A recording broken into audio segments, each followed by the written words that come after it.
से हम बाप के गोद में पहुंच जाते हैं, हम छोटे बच्चे बन जाते हैं। हाँ, एकदम बेफिक्र बाबा बैठा है ना। इतना सुंदर गीत था, चलते चल। हाँ, मान शान छोड़, झूठा अभिमान छोड़। लाइफ में सिंप्लिसिटी आती है जब हम झूठेपनी को छोड़ते हैं। जो व्यक्ति ज़्यादा सोचता है ना, ज़्यादा बोलता है, ज़्यादा कॉम्प्लिकेटेड होता है, समझो कुछ दाल में काला है।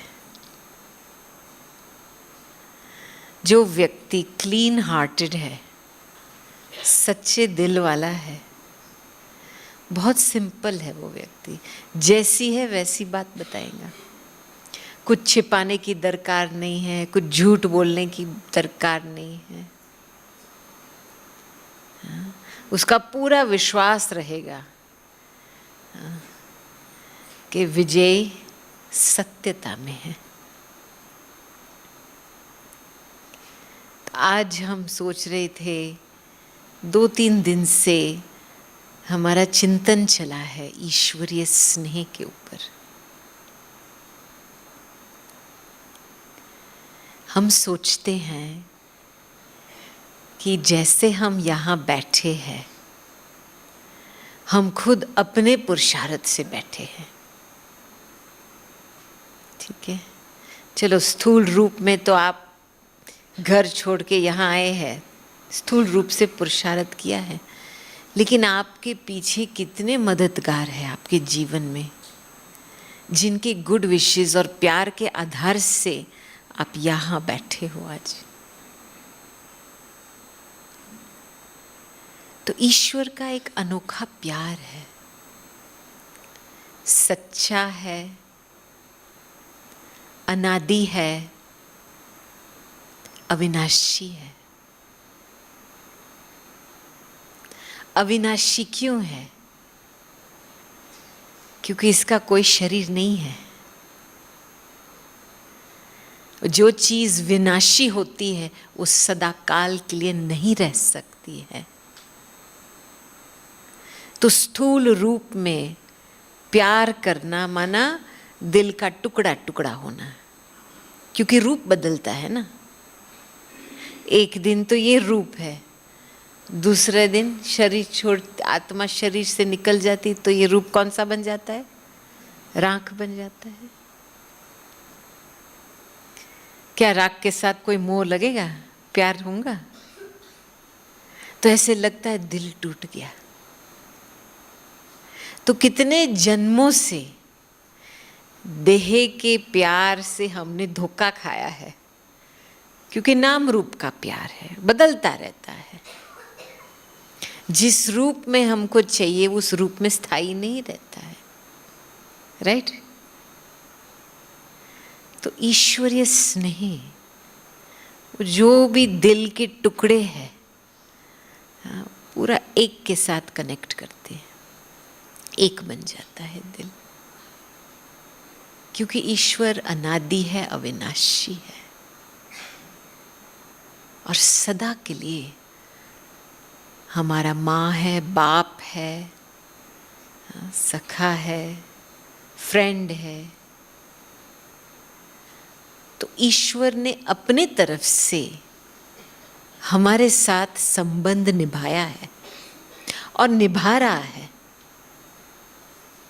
जब भी बच्चा परेशान होता है तो मम्मी या पापा बोलता है तो तुरंत कोई में से एक तो आ जाता है ना।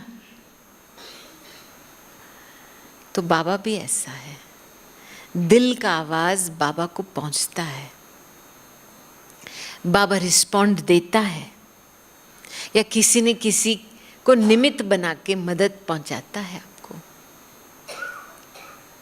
तो बाबा ने केवल एक जन्म के लिए रिस्पॉन्सिबिलिटी नहीं उठाई है, लेकिन सारे कल्प के लिए संबंध निभाता है बच्चों के साथ। तो मैं सोच रही थी, अपने लिए सोच रही थी कि बाबा आपने जितना हमको प्यार दिया है, चाहे डायरेक्ट मिला है आपसे, चाहे आपने जो दादियों को दिया है उनसे हमको जो मिला है, मुझे ऐसे लगता है कि हमारी जीवन में, जीवन की जो माना फलीभूत हुई है, ये प्यार और गुड विशेस के कारण से। विशेषताओं की बीज तो होती है हर व्यक्ति में, लेकिन जब तक प्यार का पानी नहीं डालते हैं तो वो विशेषता प्रकट नहीं होती है। तो हमारी जब विशेषता प्रत्यक्ष होती है, उस समय माया हमको धोखा देती है। देखना तेरी विशेषता कैसी है, तुम कैसी हो, कितनी अच्छी हो। ये नहीं दिखाई देता है कि किसी ने प्यार का पानी डाला है, तब तो जाग करके वो विशेषता खिल गई है ना। तो ये जो स्मृति रहती है कि सारी दुनिया, सर्व आत्माओं की उन्नति एक स्नेह से चल रही है, गुड विशेस से चल रही है, तो इसमें अभिमान आने की क्या बात है। जब आप रियली स्नेह को समझते हैं तो आपके दिल में थैंक्स बहुत निकलता है, अप्रिशिएशन बहुत निकलता है। थैंक यू बाबा। हर चीज़ में आपको जैसे भाग्य लगता है, मेहनत नहीं लगती है। हर बात एक भाग्य है, मेरा भाग्य है, मुझे चांस मिला, भाग्य है ये चांस मिला। जो हद का त्याग है वो त्याग महसूस नहीं होता है, भाग्य महसूस होता है ना। सभी का ये अनुभव है ना। नहीं कहेंगे आपने कुछ त्याग किया है? छीछी चीज को कहेंगे त्याग किया है? नहीं किया है ना। तो ईश्वरीय स्नेह हमको एक इजी योगी बना देती है, कर्म योगी बना देती है और नेचुरल योगी बना देती है। क्योंकि ईश्वरीय स्नेह का जो अटूट अविनाशी संबंध है, उसके आधार से एक भावना बनी रहती है दिल में, एक रिगार्ड की भावना, सभी का भले की भावना, रहम की भावना। ये है प्रूफ कि ईश्वरीय स्नेह आपके लाइफ में काम कर रही है। आपका दिल सेंसिटिव नहीं रहेगा, नरम रहेगा, सेंसिटिव नहीं बनेगा। जिसका दिल नाजुक है, देहभान बहुत है, छोटी छोटी बातों में अपसेट या रोने आता है, इमोशनल हो जाते हैं जल्दी, माना अभी देह का रग छूटा नहीं है। ईश्वरीय स्नेह तूफान को भी एक तोहफा समझता है।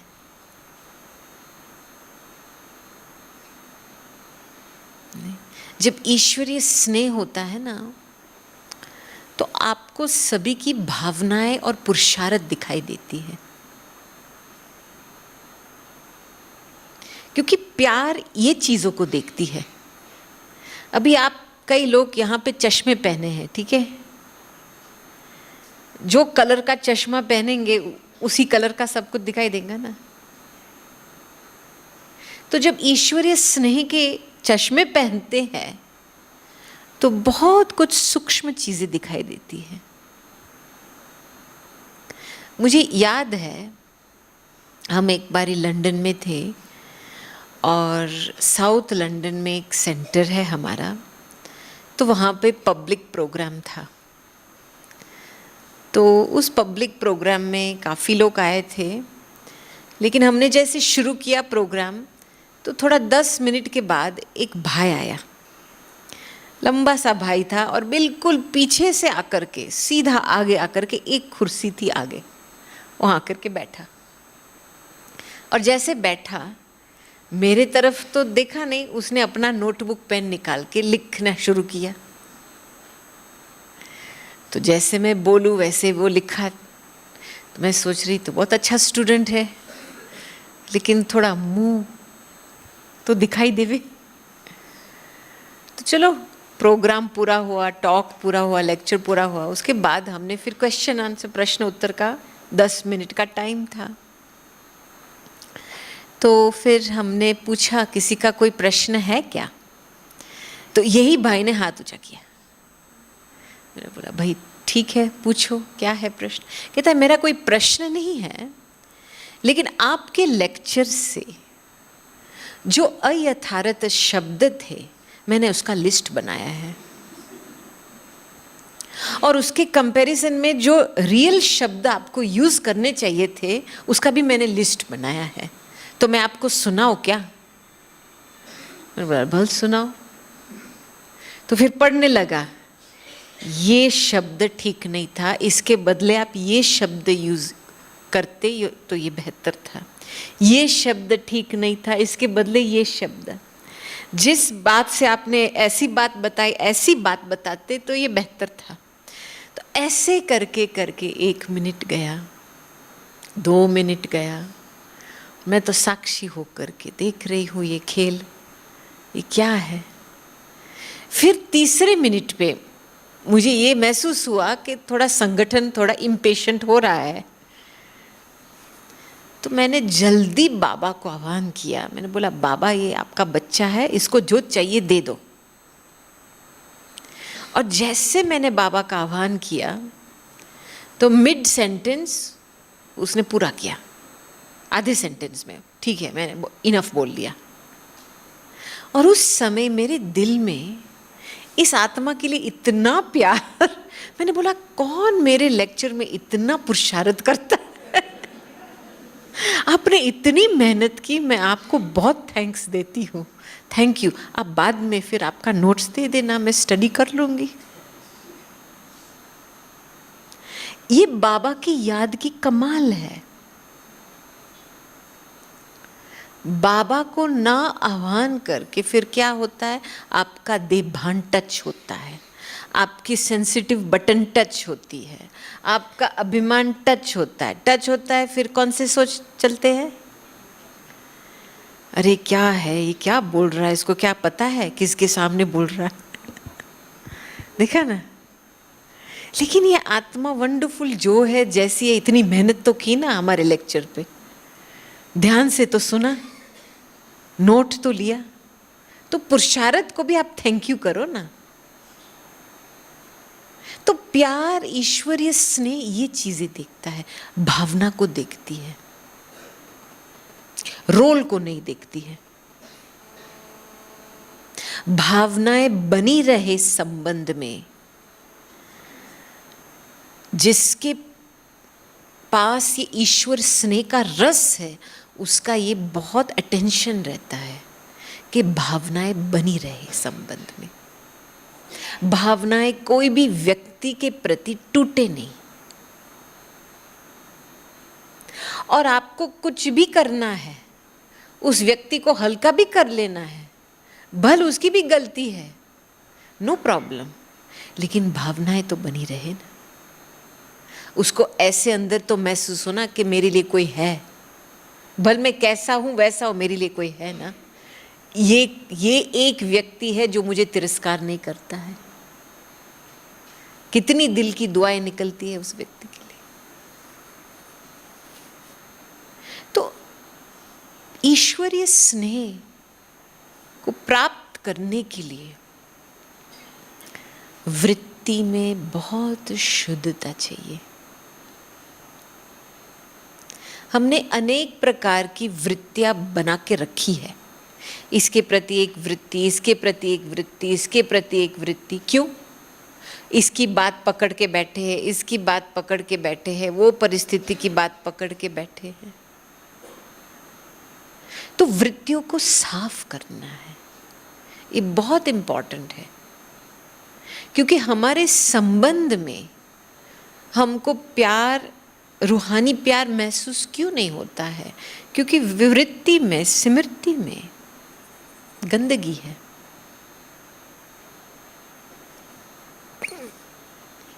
आप अपनी गंदगी को नहीं देख सकते हैं, अपने रबिश को नहीं देख सकते, दूसरे की रबिश देखते हैं।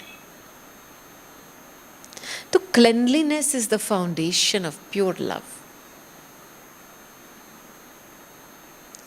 और मैंने देखा, मुझे याद है कि जब किसी का नियत साफ होता है ना, उसको तुरंत कोई व्यक्ति के वाइब्रेशन महसूस होते कि ये ठीक नहीं है, इसको कुछ देवे, ठीक हो जाए, हल्का हो जावे, लाइट हो जावे। हमने ये दादी जानकी में बहुत देखा है। बिना शब्द से दादी को पता चलता था, चेहरे से। दादी हमको कहती थी कम से कम 5-6 बारी मेरे सामने आना चाहिए दिन में, ताकि मैं तेरा मुंह देखूं। मुंह से, चेहरे से सब कुछ पता चलता था दादी को, इसकी अवस्था कैसी है, दृष्टि कैसी है। तो एक दफ़ा क्या हुआ, जब शुरुआत हुआ था रिट्रीट सेंटर का ऑक्सफोर्ड में, जो हमारा GRC है, तो वहाँ पे तो हमारी रिट्रीट्स लगातार, वो तो पहला रिट्रीट सेंटर था, उस हमारे पास कोई मॉडल नहीं था किस तरीके से रिट्रीट सेंटर को बहुत रिट्रीट्स होते थे, Friday to Sunday, Tuesday to Thursday, फिर फ्राइडे टू संडे, ऐसे लगातार होते थे। और वो 100-150 लोग आते थे। तो कभी कभी थकान बहुत होती थी, बीच में आधा घंटा 40 मिनट गैप मिलता था। तो एक दिन मुझे ऐसे ठीक नहीं लग रहा था, तो मैंने सोचा मेरे पास आधा घंटा है, मैं जाके लेट जाती हूँ कमरे में, रेस्ट कर लेती हूँ थोड़ा आधा घंटा। लेकिन हमारे कमरे में पहुँचने तक मुझे दादी का कमरा पास करना था। अभी दादी का दरवाज़ा ऑलवेज खुला होता है, और वो दिन में 11 बजे मैं अपने कमरे में जा रही हूँ, तो वो कमरा पास करना, तो मुझे पता है दादी देखेंगी, फिर पूछेंगी। तो मैं जब वहाँ पहुँची, उस कॉरिडोर में पहुँची, तो मैंने आवाज़ सुना कि कोई ग्रुप बैठा है दादी के साथ। तो मैंने सोचा ये तो ठीक है, तो दादी मुझे देखेंगी नहीं। तो मैं जल्दी ऐसे स्पीड पे लगा करके पूरी कॉरिडोर के दूसरे दरवाजे तक पहुंची, और जैसे मैंने दरवाजे पे हाथ लगाया, मैंने आवाज़ सुना, गोपी इधर आओ। ओ ठीक है, चलो गया मेरा रेस्ट। मैं गई अंदर कमरे में, तो एक सिंधी परिवार बैठा था दादी के पास। तो दादी ने मुझे इधर आओ बिठाया, इधर बाजू में, और मैं बैठ गई। और मेरी मन बुद्धि तो मेरे बिस्तर में है। दादी ने मुझे यहाँ बिठा दिया, और दादी बोलने लगी, सिंधी में बोला, आधा हिंदी आधा सिंधी। 10 मिनट के लिए मैं बैठी रही। दादी ने क्यों ऐसे बिठाया है मुझे, मेरे पास अभी और 20 मिनट ही है। चलो, फिर बुद्धि बंद करके बैठ गई। फिर 10 मिनट के बाद पूरा किया, बोलते ठीक है टोली लेके आओ, ब्लेसिंग लेके आओ। तो फिर परिवार निकल गया वहाँ से, कमरे से। तो दादी ऐसे देखा मुझे, कहती है आप ठीक हो? मैंने दादी को देखा। आपको कैसे पता चला दादी कि मैं ठीक नहीं हूँ? तुम जिस तरीके से पैदल कर रही थी, दादी को वाइब्रेशन पहुँचा। ठीक है, हाँ दादी मुझे थोड़ा सिर दर्द हो रहा है, मुझे ठीक नहीं लग रहा है, मैंने सोचा मैं जाके लेट जाऊँ। अच्छा, तुमको पता है दादी ने क्यों तुमको बुलाया? नहीं दादी, तुमको हल्का करने के लिए बुलाया। कभी भी भारी होकर के रेस्ट पे नहीं जाना चाहिए, इसलिए दादी ने तुमको बिठाया, थोड़ा परिवार के साथ ज्ञान का चिट चैट करके हल्का करे। अभी जाओ, तुम जाके सो जाओ। ये देखो, कौन करेगा ऐसा प्यार? ये आप इसको कॉपी नहीं कर सकते हैं, ये एक अंदर नियत की बात है, जो आप आत्मा को कोई भी हालत में इसको हल्का करना चाहते हैं। ये प्यार है ना, प्यार, डोंट माइंड, डोंट वरी, आगे बढ़ो, नो प्रॉब्लम, ये प्यार है। नहीं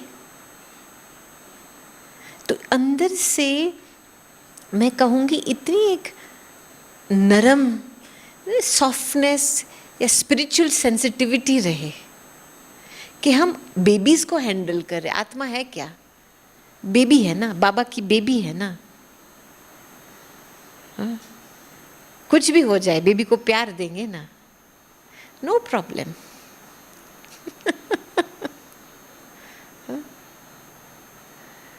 ये बहुत इम्पॉर्टेंट सब्जेक्ट है हमारे लिए,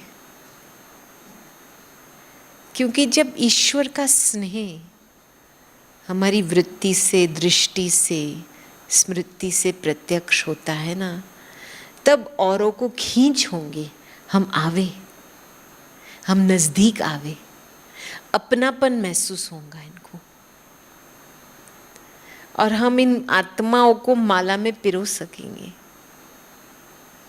नहीं तो यही हमारा काम है।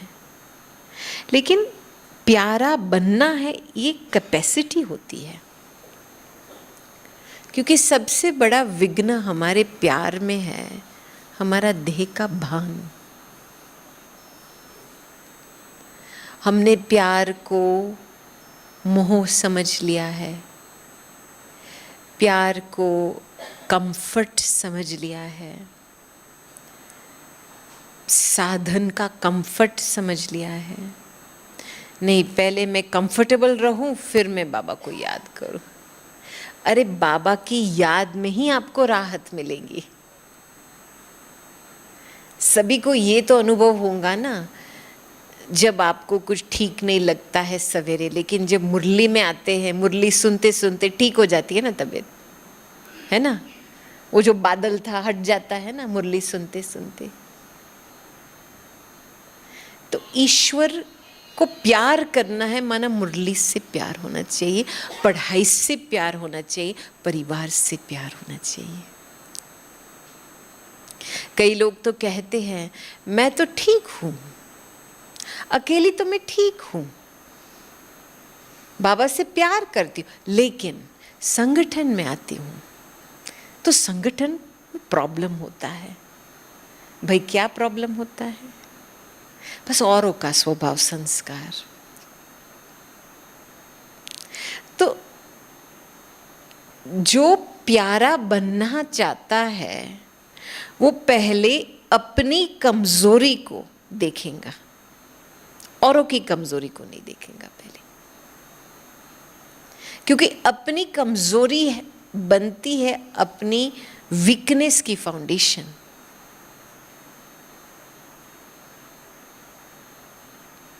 प्यार है तो फुआरा है, आप दे रहे हैं प्यार, नो प्रॉब्लम। अंदर से प्यार की कमी है, कुछ कमजोरी है, तब सेंसिटिव नेचर होते हैं। तो प्यार का ये प्रूफ है कि अपने संस्कारों को कुट कुट करके देखो। दादियाँ ये करती थी ना। मुझे याद है एक बारी ब्रिजेंद्र दादी क्लास में बताया था, मुझे इतना अच्छा लगा कि जैसे कितनी ऑनेस्ट है हमारी दादियाँ अपने पुरुषार्थ में। जैसा पुरुषार्थ करते हैं बाबा के सामने वो क्लियर चार्ट रखते हैं। ऐसे नहीं कि काम चलाव वाला पुरुषार्थ या दिखावा पुरुषार्थ, हाँ, हठ योग का पुरुषार्थ, ऐसे नहीं।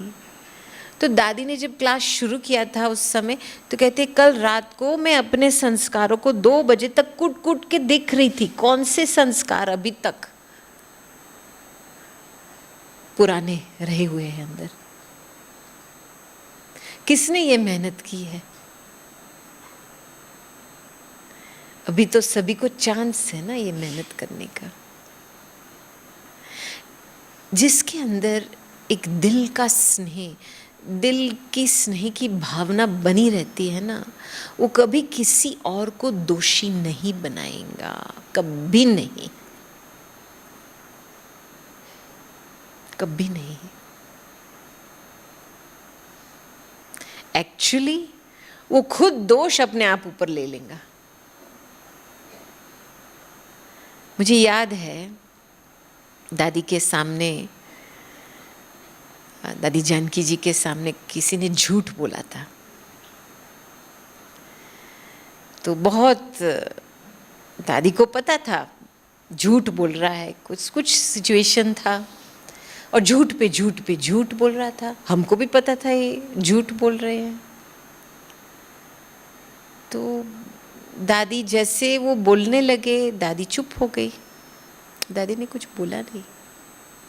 हम बाजू में बैठ रहे थे और हम ट्रांसलेशन कर रहे थे। हमने सोचा दादी रिएक्शन क्यों नहीं कर रही, शांत क्यों हो गई है।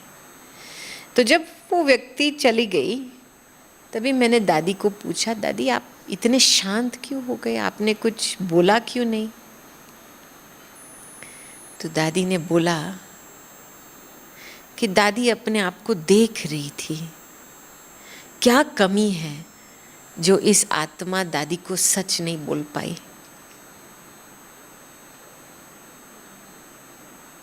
देखो, समझ में आई बात।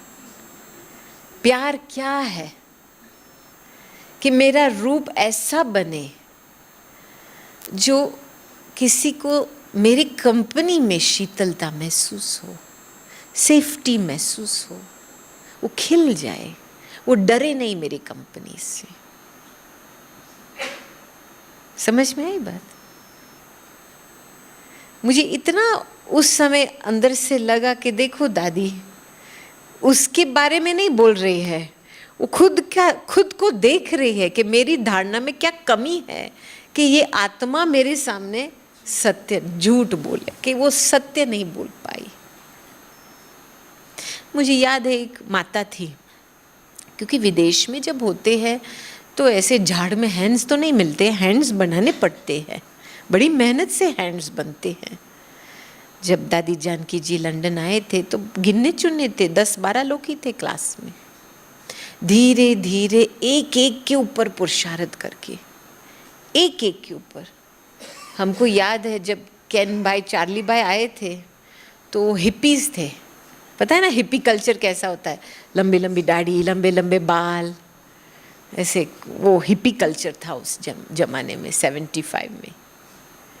तो वो जब दरवाजे पे आए थे तो उस ड्रेस पे आए थे,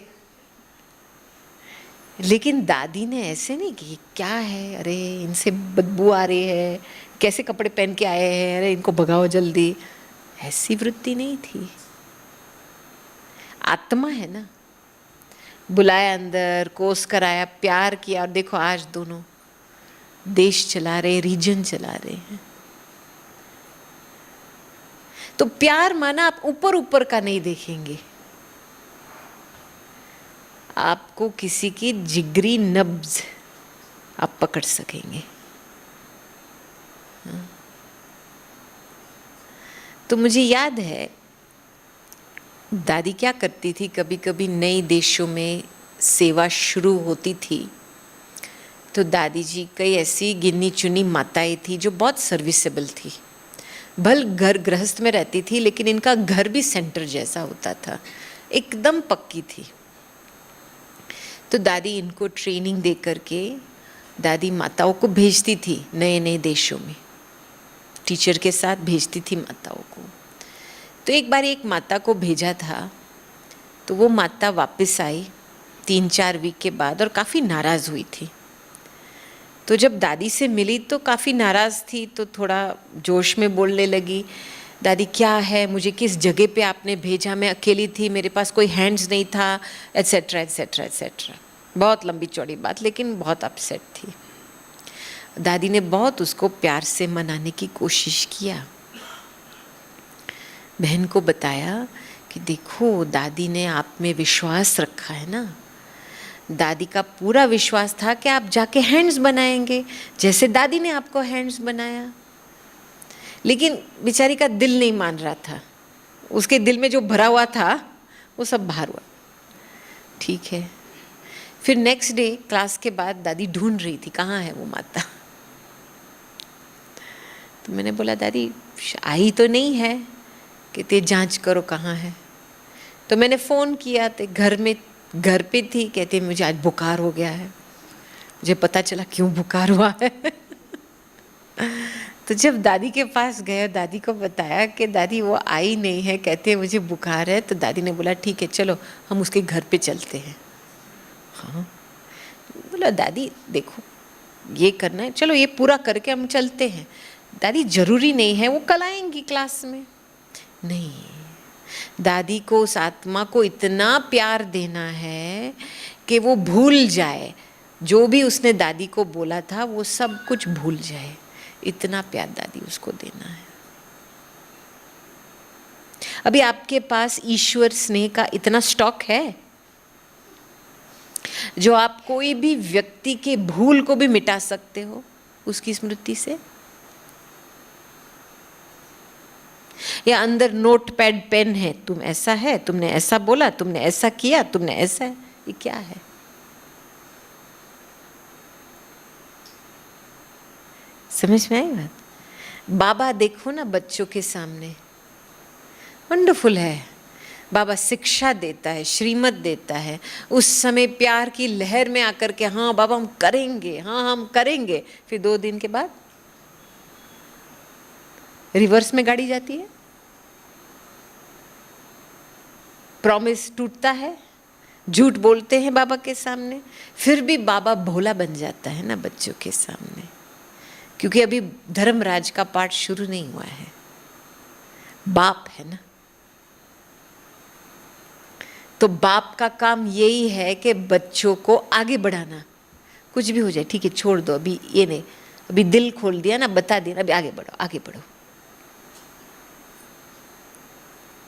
नहीं? कितनी दुआएं मिलती है। तो प्यार, ईश्वर की स्नेह, उसका प्रत्यक्ष रूप प्रैक्टिकल में अहिंसा। हमको याद है एक यूथ कोऑर्डिनेटर्स का ग्रुप था, तो हर दिसंबर में जो इंटरनेशनल यूथ फोरम होता था, शुरू से लेकर के हमारी रिट्रीट दादियों की सिटिंग रूम में होती थी।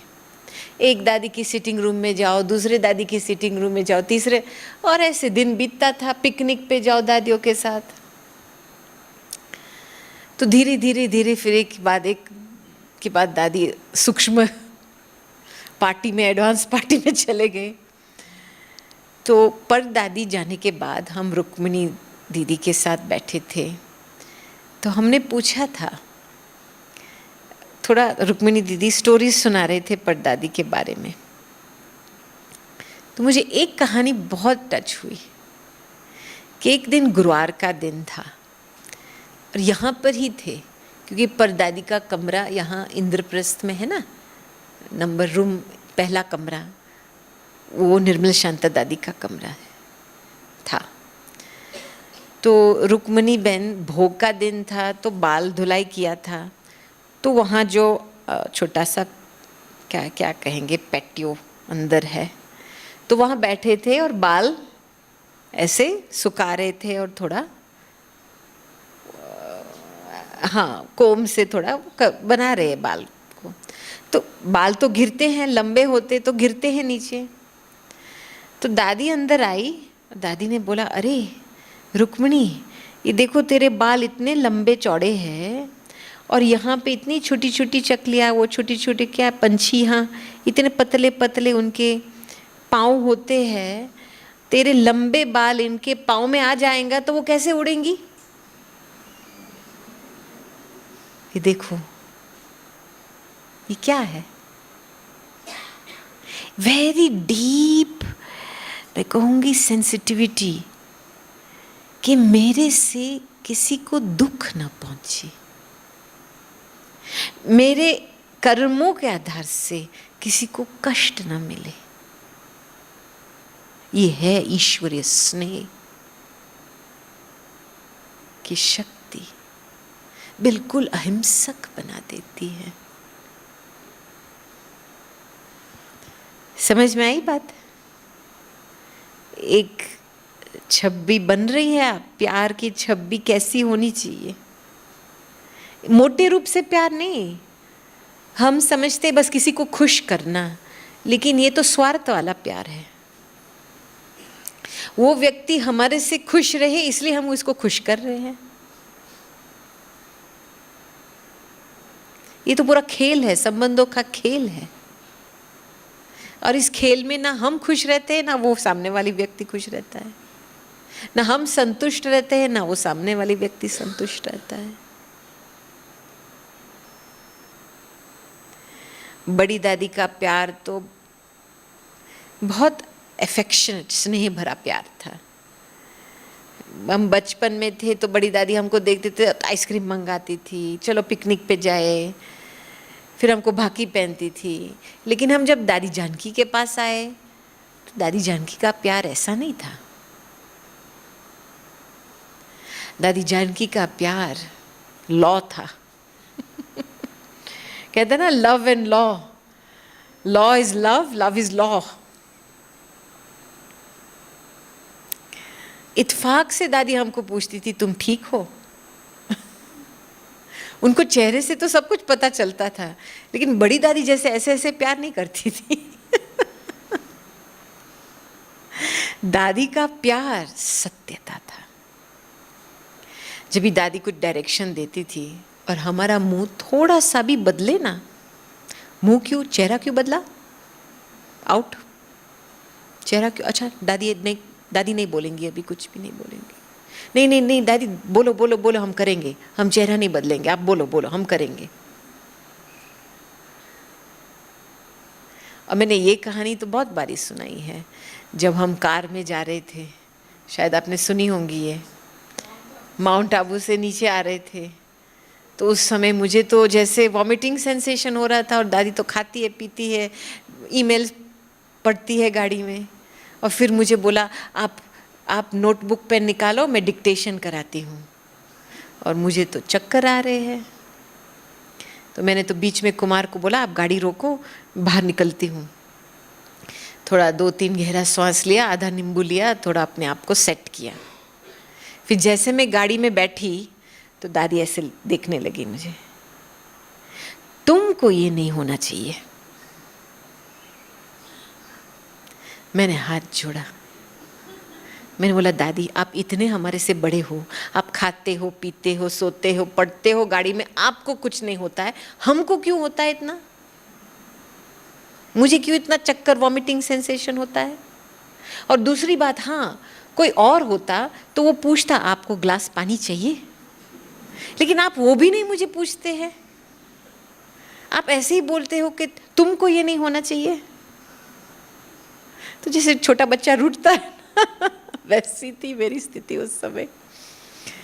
तो दादी हंसने लगी। मैंने बोला आप बताओ ना दादी, क्या है आपकी सीक्रेट, आपको क्यों नहीं पेट अपसेट होता है, या यहाँ पे अपसे चक्कर क्यों नहीं आते आपको।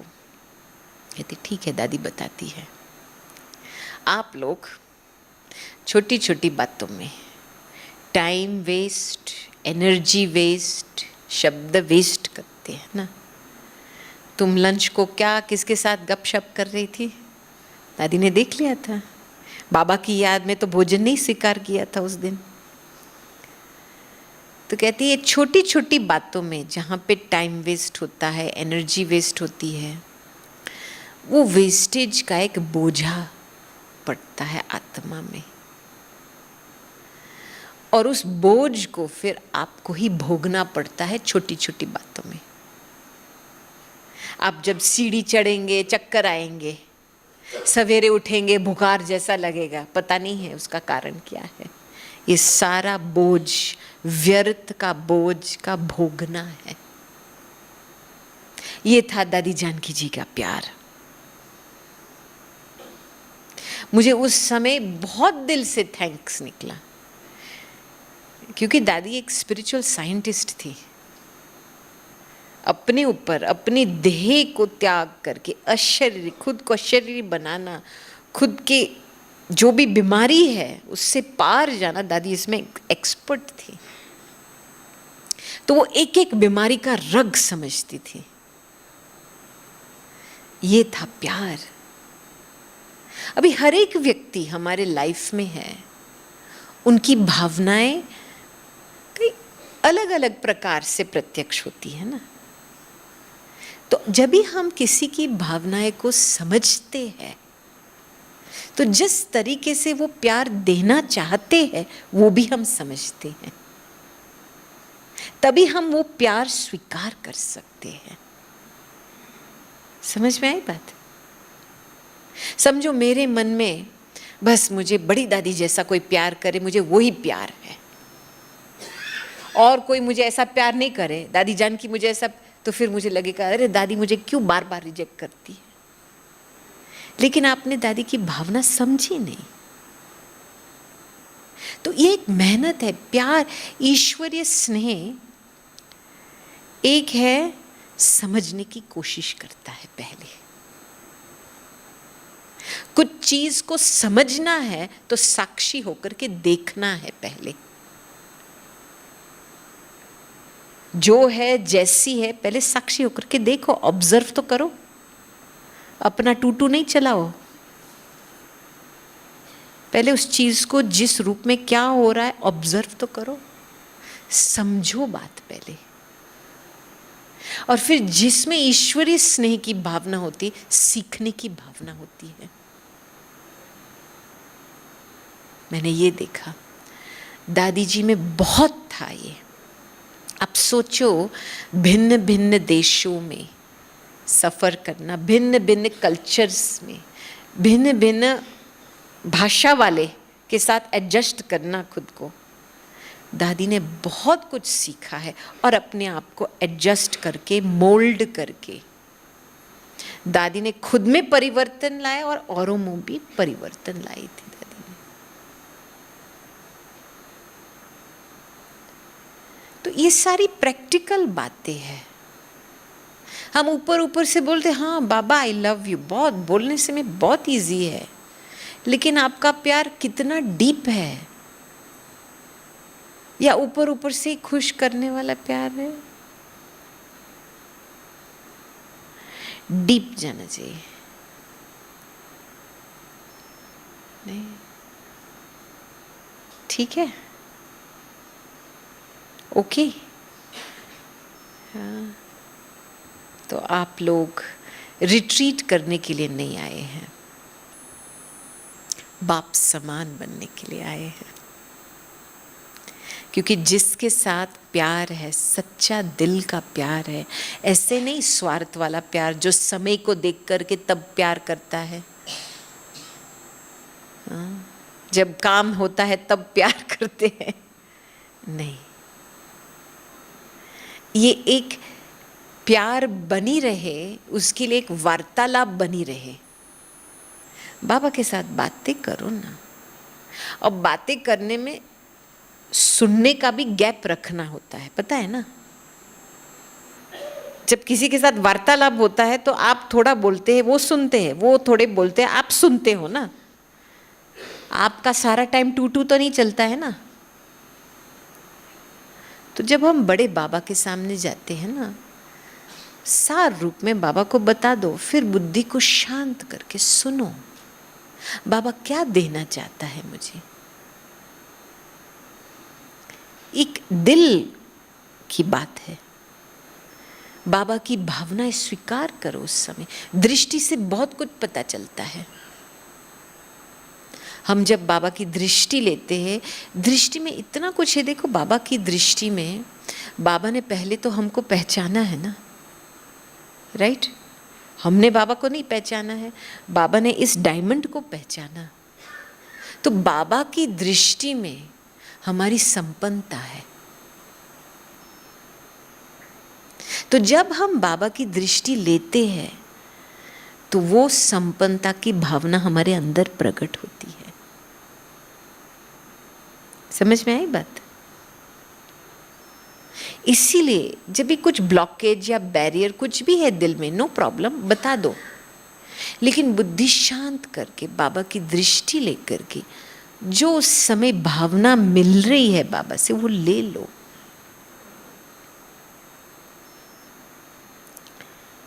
इसलिए बहुत रिलैक्स्ड माइंड रखना पड़ता है। बाबा बैठा है ना, ड्रामा कल्याणकारी है, बाबा करण करावन है और है, क्या बाबा अपने बच्चों को नुकसान तो नहीं पहुंचने देगा? तो रिलैक्स, कुछ सीखना है यहाँ पे, कुछ अच्छे कर्म के हिसाब किताब चुक तो हो रहे, नो प्रॉब्लम, थैंक यू।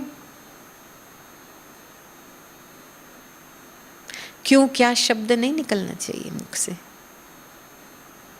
वो पूरे देह भान के शब्द होते हैं जो हम ना बाप की भावनाएं, शिक्षाएं, ना ड्रामा की अथॉरिटी को एक्सेप्ट कर पा रहे हैं।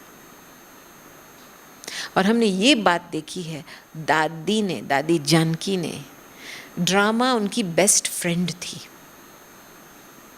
दादी ने कभी ड्रामा की बात को टाला नहीं है, कुछ भी हो जाए, चाहे सामने कोई दादी को तिरस्कार करे, अपोज करे, रिजेक्ट करे, ना बोले, मुंह में ना बोले, तो भी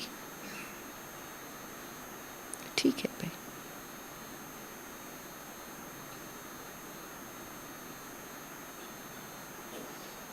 तो हर एक को अपने दिल से देखना है भी। आप आए हो यहाँ पे चलो रिलैक्स होने के लिए, फिक्र से दूर होने के लिए, लेकिन अपनी दिल की सफाई करने के लिए भी आए हैं ना, क्योंकि प्योर लव चाहिए ना। प्योर लव के लिए एक फाउंडेशन बनाना होता है अंदर, ऑनेस्टी का, सिंप्लिसिटी का, संतुष्टता का।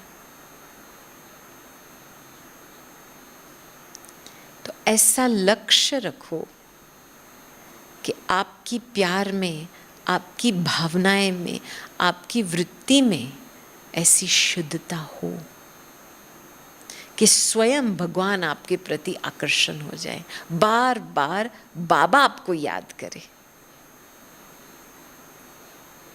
तभी फिर आपको ये फीलिंग आएंगी कि आपकी याद निरंतर है दिन में, क्योंकि जब एक दूसरे को याद करते हैं तो वो नेचुरल एनर्जी फ्लो रहती है ना। तो ऐसा खुद को लायक बनाना है, इसलिए आप यहाँ आए हैं, न केवल रिट्रीट करने के लिए, लेकिन बाप समान बनने के लिए। मंजूर है? जिसको मंजूर है वो हाथ ऊंचा करो। अच्छा, बाबा देख रहा है, हाँ? ठीक है, थैंक यू। चलो, ओम शांति। अच्छा, किसी को कुछ पूछना है?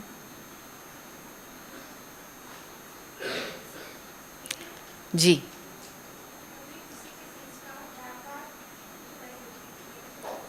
किसी के संस्कार, किसी के नेगेटिव संस्कार दिखाई देते हैं और आप ही दुखी होते हैं उसको देख के। नहीं, क्या है, ये है बुद्धि की बात। हमको अपनी बुद्धि को सतोगुनी बनाना है और बुद्धि को ट्रेनिंग देना होता है। आपकी बुद्धि एक किचड़े का डब्बा तो नहीं है ना। किचड़े का डब्बा है, तमोगुनी है, तो आप सभी की तमोगुनी बातें पिक करेंगे। बुद्धि जब सतोगुनी है तो चलो 99% भी खामियां है, लेकिन आपको 1% दिखाई देंगे।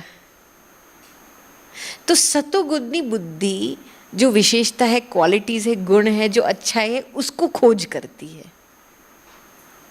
तो ये एक प्रैक्टिस होनी चाहिए खुद के ऊपर। पहले क्या है, हम आगे बढ़ना चाहते हैं ब्राह्मण जीवन में, लेकिन इसमें क्या होता है, कभी कभी हम भूल जाते हैं, हमारी प्राप्तियों को देखने के लिए भूल जाते, क्या सीखा है वो नहीं ध्यान में देते, औरों को क्या मिला है उसमें फंस जाते हैं। लेकिन जब हम खुद को अप्रिशिएट करते हैं और हम खुद के लिए एक सतोगुनी दृष्टि रखते हैं कि बाबा मुझे क्या बना रहा है खुद के प्रति, तभी औरों के प्रति वो दृष्टि बनी रहती है। इसीलिए हर रोज 2 चीजें करनी चाहिए। एक है प्राप्ति का लिस्ट बनाना है, और दूसरा अपनी संपन्नता के साथ कंपेयर करके देखना है मैं कहाँ तक हूँ पहुँची हूँ।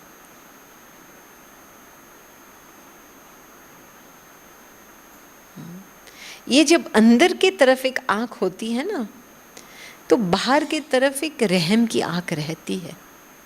क्योंकि दादी क्या बोलती थी हमको, बेचारा परवश है, कुछ प्रभाव काम कर रहा है, कोई आत्मा, किसी को दोषी नहीं बनाना है, तो बुद्धि को सतोगुनी बनाना है। पढ़ाई का बहुत ध्यान रखना है इसमें। पढ़ाई में कमी होती है ना, तब बुद्धि का बर्तन साफ नहीं रहता है, क्योंकि knowledge is wisdom, wisdom is light. आप हर चीज समझ से देख पाएंगे फिर। You understand? तो ये सारा मदार है बुद्धि पे, बुद्धि की क्वालिटी के ऊपर। इसीलिए कुट कुट करके, मुझे याद है एक बारी क्या हुआ, रिट्रीट सेंटर में उनका टाइमिंग्स होता है। जब रिट्रीट वाले आते हैं तो इनको एडवांस में ईमेल भेजते हैं, कहते 12 से 2 बजे तक भोजन रहता है, आप आएंगे तो आप 12 से 2 बजे आओ ताकि आपको भोजन मिले, या आप 4 बजे के बाद आओ तो आपको चाय नाश्ता मिलेगा। तो एक बहन आई थी और वो आई थी 2:30 बजे, पूरा किचन बंद हो गया था, सब कुछ समाप्त हो गया था, तो पहुंची इतना रश रश में। तो रिसेप्शन डेस्क पे आई तो ऐसे डिमांड कर रही थी, मैं बहुत दूर से आई हूँ, मुझे अभी खाना चाहिए। और वो बेचारी बहन रिसेप्शनिस्ट थी, वो मुसीबत में पड़ गई, क्या करे, अरे किचन में फ़ोन करे, कोई फ़ोन ना उठावे, सभी तो निकल गए थे किचन से, और किचन कितना दूर, रिसेप्शन कितना दूर, और ये कहते ये बाबा का घर है, क्या मुझे कुछ खाना नहीं मिलेगा, ऐसे ऐसे बोल रही थी। तो ये बेचारी थोड़ी रिसेप्शनिस्ट टेंशन में आ गई, तो उसको सीरियस बने, अरे आपको ईमेल भेजा था, अभी आपको 4 बजे रुकना पड़ेगा, आपको चाय चाहिए तो ऊपर का डाइनिंग शायद खुला होगा, आपको थोड़ा चाय अपने आप बना लेंगे। फिर भी इस बहन को थोड़ा वो लगा कि क्या मुझे डिसरिगार्ड कर रही है ये। फिर दादी जी आए थे उस दिन, शाम को 6 बजे आ गए थे। तो ये बहन खास दादी को मिलने के लिए गई, दादी आज मैं आई ना 2:30 बजे, मुझे किसी ने खाना नहीं दिया, और ये रिसेप्शनिस्ट बहन ने, उसकी वृत्ति मेरे प्रति ठीक नहीं थी, उसने मेरे साथ ऐसा वैसा व्यवहार किया। तो दादी से, अच्छा लेकिन ये तो बहन बहुत अच्छी है, इसमें ये गुण है, ये गुण है, ये गुण है। दादी ने पूरे गुणों का लिस्ट बताया उसको। इतना उस बहन को पिघलाया कि वो बहन खुद आकर के रिसेप्शनिस्ट को सॉरी बोल के गई। समझ में आई बात? ये हमारा धंधा है। कुछ भी हो जाए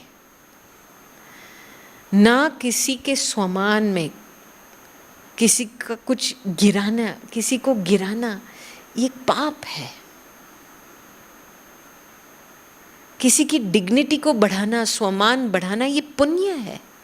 और ये हमारा धंधा है ब्राह्मण होकर के, ये प्यूरिटी का व्यवहार है।